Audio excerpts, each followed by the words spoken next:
माँ काली का अवतार अधर्म के विनाश और धर्म की रक्षा के लिए हुआ माना जाता है। उनकी कथा शक्ति, करुणा और न्याय तीनों का अद्भुत संगम है।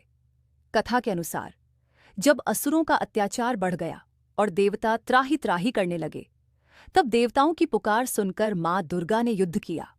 युद्ध के दौरान उनकी भौहों से प्रचंड क्रोध प्रकट हुआ और उसी से माँ काली का अवतार हुआ। उनका रूप अत्यंत उग्र था। काले वर्ण की देह, खुले केश, लाल जिह्वा और हाथों में अस्त्र। यह रूप भय के लिए नहीं बल्कि असुरों के अंत के लिए था। माँ काली ने असुरों का संहार शुरू किया।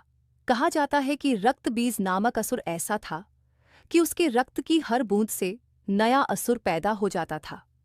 तब माँ काली ने उसकी हर बूंद को धरती पर गिरने से पहले ही पी लिया और इस प्रकार उसका अंत कर दिया। इससे स्पष्ट होता है कि माँ काली केवल क्रोध नहीं बल्कि बुद्धि और रणनीति भी है।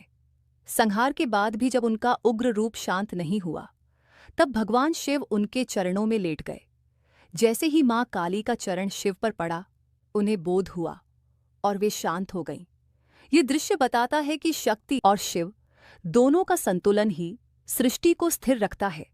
माँ काली का संदेश वे अधर्म से भयभीत करने वाली नहीं बल्कि भक्तों की रक्षक हैं। वे बताती हैं कि जब अन्याय बढ़ जाए तब साहस और सत्य के साथ खड़ा होना चाहिए।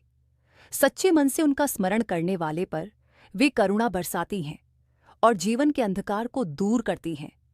माँ काली का अवतार हमें सिखाता है कि क्रोध भी धर्म की रक्षा के लिए हो तो वह दिव्य बन जाता है और सच्ची शक्ति वही है जो अंत में करुणा में बदल जाए। जय माँ काली। माँ काली का उग्र रूप शांत होते ही सृष्टि में फिर से संतुलन स्थापित हुआ। भगवान शिव के चरणों पर चरण पड़ते ही माँ काली को आत्मबोध हुआ।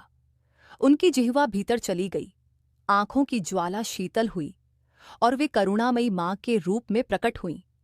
तब देवताओं ने उनके इस शांत स्वरूप की स्तुति की और कृतज्ञता प्रकट की।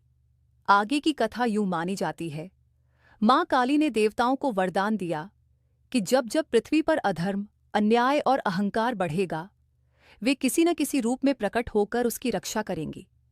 उन्होंने यह भी कहा कि जो भक्त निर्भय होकर सत्य का मार्ग अपनाएगा और सच्चे मन से उनका स्मरण करेगा, वे उसकी ढाल बनेंगी। इसके बाद माँ काली शक्ति रूप में माँ दुर्गा में लीन हो गईं, ताकि सृष्टि का संचालन प्रेम और मर्यादा के साथ चलता रहे।